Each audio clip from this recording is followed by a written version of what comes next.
Ya, per hari ini sebenarnya Pram itu harus diakui sebagai sosok yang diterima oleh semua pihak. Jadi, memang kalau melihat Pak Pram itu ya sulit ya mencari orang yang tidak senafas dengan Pak Pram. Kalau melihat karakteristiknya, siapapun nanti yang ditunjuk kira-kira begitu untuk menjadi PLT Sekjen ya, entah ini persiapan menuju Kongres atau di masa yang akan datang, sosok seperti Pram itu menurut saya jauh lebih konsolidatif. Sebagai orang tengah bisa membuat menjadi komunikator yang bagus antara Pramono atau PDIP dengan Presiden Prabowo. Bismillah, assalamualaikum guys. Berjumpa lagi di channel Jurnal Terupdate. Oke guys, jadi ini sangat mengejutkan sekali ketika ditanya soal siapa sosok pengganti Sekjen PDIP. Hasto Kristianto, Adi Praitno setuju bahwa Pramono Anung lah sosok yang tepat untuk menjabat sebagai Sekjen PDIP. Jadi tak perlu berlama-lama, langsung saja kita simak bersama-sama video ini guys. Bagi saya ya, terlepas dari apapun, memang menjadi penting bagi PDIP untuk melakukan repositioning, baik secara politik ataupun secara organisasi. Tentu ini untuk mengantisipasi konstelasi politik yang berubah ya. Harus diakui PDIP itu kalah pilpres bang. Bagaimana ke depan itu harus dilakukan semacam beauty contest ya. Mencari sosok-sosok yang memang didesain untuk menghadapi pilpres. Karena apapun suka tidak suka, PDIP sebagai partai besar pasti punya keinginan supaya menjadi salah satu kontestan dengan mengusung kader mereka untuk bertanding. Karena sejak 2004 pasca reformasi sampai hari ini nggak ada sejarahnya PDIP itu tidak mengusung kadernya sendiri sebagai calon presiden ataupun calon wakil presiden. Jadi untuk menjaga marwah partai yang besar ini supaya ada jagoannya di 2005, disitulah penting 2009 ya. Oleh karena itu yang saya kira menjadi penting, termasuk soal reposisi isu, positioning narasi, dari argumen-argumen yang besar. Karena banyak orang yang menuduh gitu ya, bahwa kehancuran dalam tanda kutip suara PDIP di Pilpres ataupun Pileg itu berkurang secara signifikan, itu tidak terlepas dari agresivitas yang selalu ditampilkan oleh Hasto dan kawan-kawannya. Kan kira-kira begitu Bang. Bahkan kalau banyak kan kubu-kubu Jokowi mengatakan ya terlampau agresif sih nyerang Jokowi. Jadi pendukung Jokowi kabur ke tempat yang lain. Iya. Iya kan? Iya.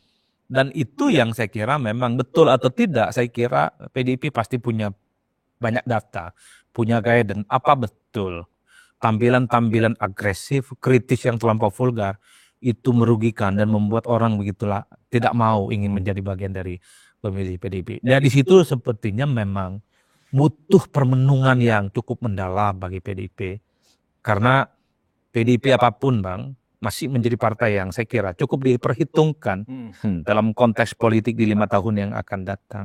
Itu yang saya kira memang kenapa di tengah gonjang-ganjing semacam ini, menata stigma mereka, menata kekuatan mereka, termasuk persiapan menyongsong di 2005 ajang Kongres, itu adalah menjadi momentum pertarungan segala-galanya. Kira-kira begitu Pak. Saya banyak sih nama-nama yang muncul ya. Siapa yang akan menjadi PLT ya, Sekjen sampai Kongres. Iya, itu teman-teman media hampir tiap hari nanya, bingung juga kita mau jawab siapa yang pentas Bang. Kalau kita mencoba mengidentifikasi ya di antara nama-nama yang muncul di media online, di netizen ya, dari kubu Puan misalnya, itu muncul nama Bambang Pacul misalnya ya, muncul nama Utut Adianto misalnya ya kan, muncul juga nama Ahmad Basarah misalnya. Nah dari kubunya Prananda, ada lagi nggak yang dari kubu siapa tadi, kubunya Puan ini? 3 nama ini Oke, kuat ya.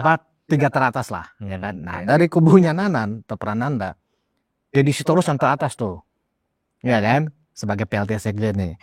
Ada Adian ya kan, juga ada nama masih muda si Seno Sekjen kalau nggak salah.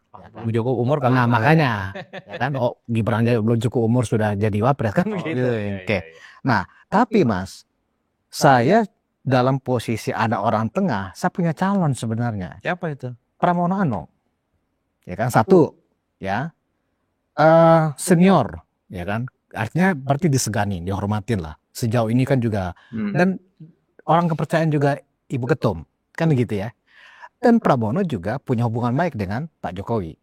Nah bisa jadi saya melihat unsur Pramono Anung, gubernur terpilih DKI Jakarta ya kan, itu bisa menjadi lem perekat dulu sementara ini ya kan, untuk menuju Kongres sambil menata komunikasi politik yang Mas Adi mengatakan itu konfrontatif, agresif, bisa kemudian ditata ulang kembali.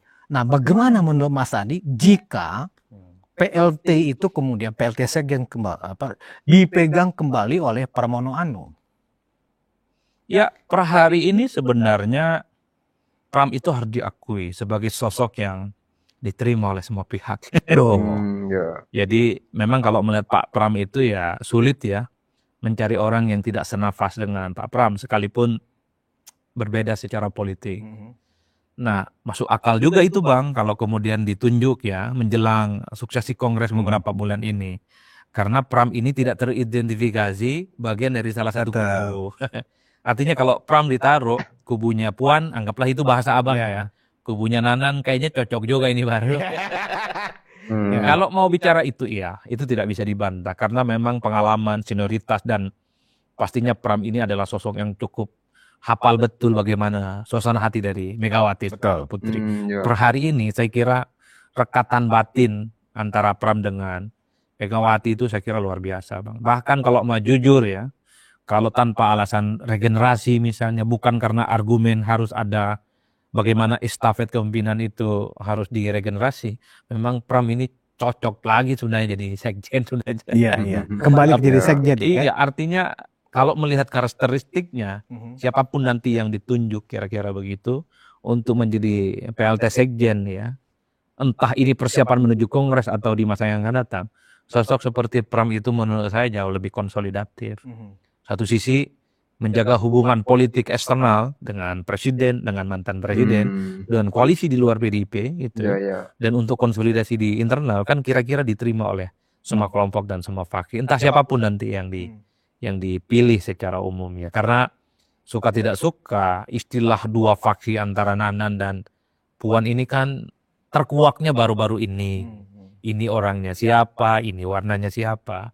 Tapi itu tadi, karena kondisi PDIP hari ini adalah partai yang kalah pilpres, disitulah sebenarnya orang melihat siapa sebenarnya yang akan menjadi sekjen. Karena sekjen itu adalah warna dan replika bagaimana keputusan PDIP di masa yang akan datang. Kalau lahir orang-orang seperti Puan, orang akan melihat ini akan seperti mengkonsolidasi ulang kekuatan politik PDIP dan menjaga ritme hubungan baik dengan pihak eksternal, termasuk dengan Jokowi dan Prabowo Subianto. Ya suka tidak suka, Jokowi per hari ini masih kuat. Banyak orang datang ke Solo, minta petuah kanan kiri bertemu dan semacamnya. Ini yang saya kira memang tentu hanya PDIP yang tahu. Kalau kita ini hanya meneropong dan analisa. Tapi kalau melihat data-data argumennya, memang PDIP itu perlu mengevaluasi bagaimana langkah-langkah politik di masa yang akan datang. Yang jelas posisi kala pilpres itu harus membuat bagaimana evaluasi total PDIP itu dalam langkah-langkah politiknya kurang lebih selama 5 tahun belakangan ini, Bang. Saya kira dan prestasi Pramono Anung pada saat kontestasi pilkada kemarin setidaknya juga menunjukkan sebuah catatan khusus di mata Ibu Ketum ya kan, bahwa Pak Pramono ternyata juga bisa membangun meyakinkan masyarakat untuk percaya kepada Pram kan begitu. Apalagi ini kan provinsi yang paling sentral. Pramono bisa menguasai dari elektoralnya yang cuman sangat paling rendah pada saat memulai kontestasi menjadi pemenang kan begitu. Nah, meningkat lagi lebih jauh lagi nih Mas Adi. Ketika skenario ini ya kan, Pramono lah yang dianggap sebagai PLT Sekjen sampai diselenggarakannya Kongres. Variabel-variabel tadi yang Mas Adi sampaikan itu sebenarnya itu sangat masuk akal karena sebagai orang tengah bisa membuat menjadi komunikator yang bagus antara Pramono atau PDIP dengan Presiden Prabowo, dengan mantan Presiden Joko Widodo dan juga dengan Ibu Ketum. Di samping memang di mata elit yang ada sekarang, Pramono adalah salah satu yang paling senior saat ini. Oke guys, jadi ternyata Bu Mega itu mempunyai aset kader-kader kaleng-kaleng intelektualnya, tinggi integritasnya, dan juga kader-kader brilian buat masa depan Indonesia tentunya. Melihat kader partai PDIP memang banyak sosok yang ideologis, karakter negarawan, dan berjiwa pemimpin, dia tentu tidak kekurangan stok untuk menggantikan posisi Mas Hasto sebagai Sekjen PDIP. Ya salah satunya adalah Pramono Anung. Jadi menurut pengamat politik Adi Praetno menilai Pramono Anung adalah sosok yang paling tepat untuk menjabat posisi sekjen PDIP karena memiliki rekam jejak yang kuat dan pengalaman politik yang mumpuni. Selain itu, salah satu kelebihan Pramono menurut Adi Praetno adalah kemampuannya untuk diterima oleh semua elemen di PDIP.